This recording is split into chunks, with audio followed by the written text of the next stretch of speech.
जय हिंद। आज के विषय में समझेंगे टीएमसी की दिग्गज नेता माने जाने वाली ममता बनर्जी की क्षेत्र पश्चिम बंगाल में इन दिनों कुछ अद्भुत हरकत उत्पन्न होता नजर आ रहा है।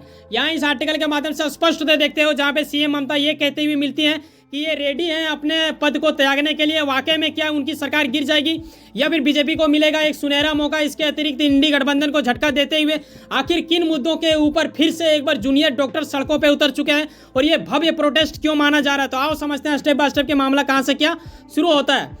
यकीनन इंडी गठबंधन तथा टीएमसी का काफ़ी ज़्यादा बेहतर ताल्लुक माना जाता है। ऐसे में आए दिन कुछ ना कुछ ममता बनर्जी करती है, जिस वजह से ये चर्चा का विषय में बनी हुई रहती है। इन दिनों ये हुआ है, दरअसल बीते दिन सीएम ममता बनर्जी तथा प्रोटेस्ट की जा रहे उन भीड़ को लो तो भाई साहब ये लोग जूनियर डॉक्टर्स हैं जिनके ओर से ऐसा कुछ किया जा रहा था। इनको एक तरह से बुलावा दिया गया था सीएम ममता बनर्जी की ओर से राज्य सचिवालय में, जो कि पश्चिम बंगाल के ही सचिवालय है। वहीं पे इनका बैठक होने को था, जहां दोनों आपस में वार्ता करते हैं। इसके बीच ये हम सबको पता चलता है कि आखिर इन मुद्दों को लेकर कैसे समाधान ढूंढी जा पाए। लेकिन कहीं ना कहीं इन चीज़ों को लेकर जूनियर डॉक्टर डरते हुए नजर आए। इनका ये कहना था कि सीधी प्रसारण क्यों नहीं कर दिया जाता है कि हम सब जो भी वार्ता करेंगे ये लोगों तक भी बड़े आसानी से पहुंच जाए। लेकिन वहां की सरकार इन चीज़ों से इनकार करते हुए कुछ अद्भुत कार्य करने में जोर देने लगती है। और यहाँ आप जिस तस्वीर को देख रहे हो, यहाँ खुद एक अकेला ममता बनर्जी बैठी हुई है। बाकी करीब 33 से 34 लोगों को अनुमति था, जो कि जूनियर डॉक्टर से उन लोग आते जिनमें काफ़ी ज़्यादा मतलब क्षमताएँ हैं उन बातों को बेहतर तरीके से रखने की। लेकिन ये लोग पूर्ण रूप से इस सीट को खाली छोड़ दिया और ममता बनर्जी खुद यहाँ पे अकेले बैठी हुई रही। ममता बनर्जी ने यह भी कहा कि करीब 2 घंटे से भी अधिक इन्होंने इंतजार किया। इसके अलावा बीते और 2 दिन पहले भी 2-2 घंटा करके इनके ओर से वेट की गई थी। लेकिन इनके ओर से भी अपने बातों पे अड़ा हुआ रहना दर्शाता है कि डॉक्टरों का भी अड़ा हुआ रहना एक तरह से उचित है। लेकिन ऐसा क्यों करना पड़ा, ये अपने आप में एक प्रश्न बन के उभरता है। बता दूं, काफ़ी प्रयास करने के बावजूद भी ममता बनर्जी उन जूनियर डॉक्टरों को नहीं मना पाई कि उनके साथ वो बैठक कर पाए। और उसके बाद ये काफ़ी ज़्यादा भावुक होते हुए ये कहते हुए मिले हैं प्रेस कॉन्फ्रेंस के जरिए, राज्य की जनता तथा पूरे देश से ये माफ़ी मांगते हुए कहते हैं कि भाई साहब हमें सीएम पद की लालच नहीं है और ये उन पदों के लिए भी अपने आप को दरकिनार करते हुए सीएम पद से इस्तीफा भी देने के लिए तैयार हैं। अगर लोगों को ऐसा कुछ लगता है तो ये उन लोगों के लिए ऐसे भी कर देंगे, ऐसा ममता बनर्जी का कहना है। लेकिन इस पर कहीं ना कहीं लग रहा है कि षड्यंत्र का बीज तो नहीं, ऐसा सूत्रों के हवाले शक के दायरे में कई सारे बुद्धिजीवी कह रहे हैं। आखिर उनके ओर से कहा ही किया गया था कि जो मीटिंग हो रहा है सचिवालय में उसे बस सीधी प्रसारण कर दिया जाए, ताकि लोगों तक वो सीधा रूप से जांच पाए कि वो लोग क्या बोले, किन मुद्दों के ऊपर निर्णय ली गई, क्या आने वाले दिनों में होगा, ये पूर्ण रूप से समझ में आए। लेकिन इनके ओर से वो चीज़ इनकार कर दी जाती है। आखिर इनकी क्या मजबूरी थी, ये खास बात होता है। दरअसल हाल के कुछ माह पहले आपने देखा होगा कि कोलकाता डॉक्टर केस को लेकर काफ़ी ज़्यादा प्रोटेस्ट की जा रही थी और ये आज भी जारी हो रहा है, अलग अलग रूप में आपको देखने को मिलता है। और इसके मुद्दा जो है ना भाई साहब, वो दरअसल सुप्रीम कोर्ट जा पहुंचा है और वहाँ पे इनकी कार्रवाई चली जा रही है। लेकिन कहीं ना कहीं आपको ये मानना होगा कि सीबीआई भी इसकी जांच कर रही है। तो ममता बनर्जी इन चीज़ों को लेकर कहीं ना कहीं डरती हुई नजर आई और इनका ये कहना है कि सुप्रीम कोर्ट का जो आदेशानुसार है उसके तहत मैं ऐसा नहीं कर सकती हूँ कि आपको ये मैं बोल दूं कि सीधी प्रसारण कर दी जाएगी। हालांकि इन्होंने ये जरूर ऑप्शन दिया था उन जूनियर डॉक्टर के ग्रुपों को कि भाई साहब देखिए रिकॉर्डिंग कर ली जाएगी, बाद में आपको रिकॉर्डिंग दे दिया जाएगा ताकि आप इन चीज़ों को बड़े बेहतर तरीके से रख सकते हो। और एक तरह से आप इनको एक तरह से देखें तो ऑप्शन कोई बुरा नहीं था। लेकिन फिर भी जूनियर डॉक्टर का ये कहना था कि भाई साहब नहीं, ऐसा कुछ नहीं होगा।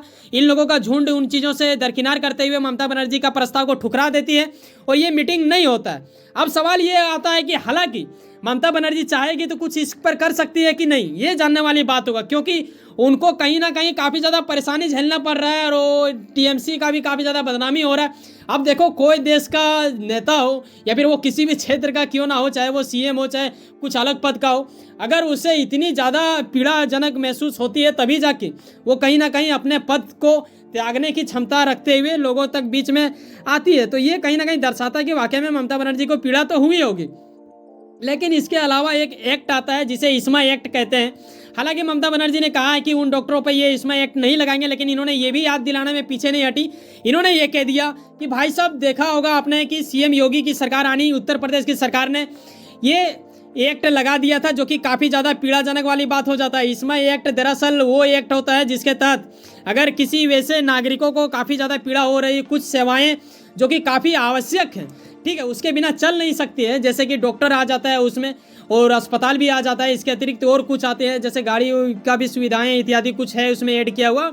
तो उस पर हम लोग ज़्यादा नहीं जाएंगे। फिलहाल यहाँ पे डॉक्टर की बात की जा रही है, तो उन चीज़ों को लेकर इसमा एक्ट इसके ऊपर लगाया जा सकता था, लेकिन ममता बनर्जी ने कहा क्योंकि मैं खुद आंदोलन से उठ के उभरी हूँ, तो कहीं ना कहीं मैं मानती हूँ कि इन चीज़ों को लेकर हमें एक नहीं लगाना चाहिए। और इस वजह से एक अच्छी बात लगा मुझे ये कि अगर कोई नेता इस चीज़ को मानती है तो काफ़ी बेहतर है, क्योंकि हर नेता के लिए आंदोलन बड़ा खास बात होता है। बिना आंदोलन के आप नेता नहीं बनते हैं, कुछ ना कुछ आंदोलन से आप जुड़ाव तो जरूर रखते हैं, धरना इत्यादि तो करना ही पड़ता है। ऐसे में डॉक्टर लोग जो कर रहे हैं इसके ऊपर एक्ट लगा के इन्हें रोका जा सकता है। कहीं ना कहीं उनका अपील रहा कि देखिए इन चीज़ों को लेकर आप लोग दरकिनार हो जाइए, प्रोटेस्ट मत कीजिए, हमें काफ़ी ज़्यादा दिक्कत हो रहा है। इसके अलावा इन्होंने आरोप ये भी लगा दिया ममता बनर्जी की टीएमसी सरकार ने कि भाई साहब इन जूनियर डॉक्टरों की ओर से जो काम बंद कर दिया गया है, इसके वजह से करीबन 27 लोग मारे जा चुके हैं। इसके अलावा अगर आप देखो खास बात तो करीबन 7 लाख आंकड़े बताए जा रहे हैं, कोई छोटा आंकड़ा नहीं है। इतने मरीज कहीं ना कहीं इन चीज़ों से प्रभावित हो रहे हैं और उनके जीवन में काफ़ी ज़्यादा पीड़ाजनक स्थिति उत्पन्न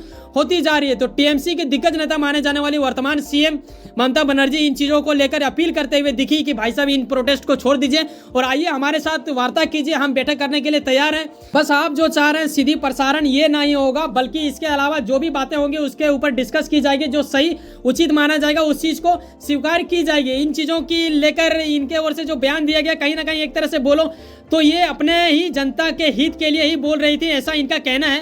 हालांकि जूनियर डॉक्टरों की ग्रुपों को भी कहीं ना कहीं देखना होगा, इन लोगों का भी काफ़ी ज़्यादा पीड़ाजनक वाली स्थितियां क्या है और इनकी क्या मांगे हैं और क्यों ये लोग उन चीज़ों को दरकिनार करते हुए नजर आया, क्योंकि ऐसा मौका बार बार नहीं मिलता। इन्हें करीबन 3 दिन बुलाया गया लगातार और तीनों दिन ही इन्होंने ममता बनर्जी को वेट कराया, लेकिन ये लोग स्वीकार नहीं किए उनके बातों को। तो ये काफ़ी ज़्यादा खास मुद्दा हो जाता है, पूरे भारत में ये चर्चा का विषय इन दिनों बन चुका है। दरअसल आप देखें तो पश्चिम बंगाल की जो हेल्थ मिनिस्ट्री है ना, ये ममता बनर्जी खुद बटोर के रखी है, इन्हीं के अंतर्गत वो आते हैं, ठीक है।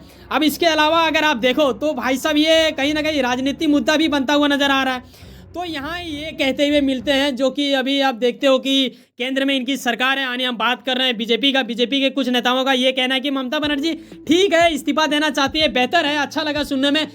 पहले हेल्थ मिनिस्ट्री पद से ये इस्तीफा दे दे तो बेहतर होगा, यानी उसे वो त्याग दे, उसके बाद वो अपने पद सीएम से भी त्यागें तो बेहतर रहेगा, ऐसा उनका कहना है। लेकिन प्रदर्शनकारियों की अगर आप सुनो तो उन डॉक्टरों का ये कहना है कि जो कि आरजी कर कॉलेज से संबंधित हाल में हुए कोलकाता डॉक्टर केस के मुद्दे को लेकर सब कुछ ये सब हो रहा है, आपको ये चीज़ पता होना चाहिए।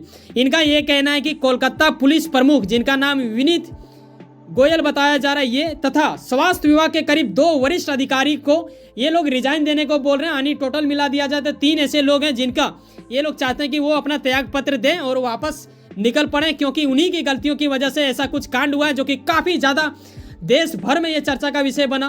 काफ़ी ज़्यादा मतलब दर्शाता है कि वाकई में हम लोग कहाँ सुरक्षित हैं, क्या हमारे यहाँ के लोगों को इतनी चीज़ों की समझ नहीं है कि इन चीज़ों को लेकर इतना ज़्यादा देर क्यों हो रहा है, क्या इनके प्रति हमें और इन लोगों का सहयोग देना चाहिए, या फिर जूनियर डॉक्टर्स जो इन दिनों कर रहे हैं उसके अतिरिक्त अगर देखा जाए तो कहीं ना कहीं डार्क साइड में दूसरे ओर देखें तो कई ज़्यादा लोगों को पीड़ा भी तो नहीं हो रही है, ये भी हमें देखना होगा। तो इन चीज़ों को लेकर आप अपनी राय रखना चाहो तो रख सकते हो। हालांकि इनका ये भी कहना है कि जब तक ये ऐसा कुछ नहीं होगा, इन तीनों को रिजाइन नहीं देने को मजबूर किया जाएगा और ये लोग रिजाइन नहीं दे लेते तब तक ये लोग प्रोटेस्ट करते रहेंगे।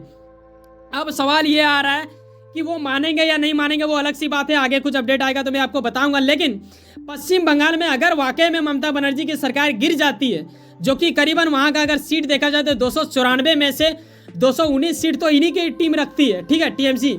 अब अगर कोई नई सरकार आएगी या फिर इन्हीं के दल का कोई नेता बन सकता है अगला सीएम, ऐसा कई गुना संभावना लगाया जा रहा है। वो कौन बनेगी ये कहना मुश्किल है, या फिर कौन बनेगा अब उनकी टीम निर्णय करेगी। लेकिन कहीं ना कहीं ये हो सकता है, कई गुना संभावना ये भी है कि अगर मान लो टीएमसी का 219 है, ठीक है जी, इसमें से अधिकांश नेता ये कहते हैं कि जी नहीं जी, मैं उसे नहीं बनाऊंगा जिसे आपने चुना है, विरोध हो जाता है, तो इन लोगों के पास ये भी पावर होगा कि आने वाले दिनों में ये लोग कह सकते हैं कि भाई साहब देखिए, चुनाव आयोग हमारे बातों को आप ध्यानपूर्वक सुने और एक फिर से चुनाव करवा दें ताकि एक बेहतर सरकार बन के आए। अरे अगर ऐसा कुछ हो जाता है तो भाई साहब इन्हें इंडी गठबंधन के दिग्गज नेता राहुल गांधी को तो झटका लगेगा, लेकिन तो वहीं पे बीजेपी को काफी हद तक फायदा हो सकता है। अब देखने वाली बात होगा कि आने वाले दिनों में क्या होता है, इसे सुनो ना, कहीं ना कहीं कुछ ना कुछ काम करते होंगे, यकीनन अपने काम के प्रति काफी ज्यादा ध्यान देते होंगे, यकीनन आपका मेहनत आपका मजदूर बन के मिला, वैसे सुनो ना, सब्सक्राइब कर लो वर्ल्ड अफेयर्स पॉलिटिक्स और जुड़े रहो मुझसे। चलो मिलते हैं किसी नेक्स्ट वीडियो में, बाय, जय हिंद, जय भारत।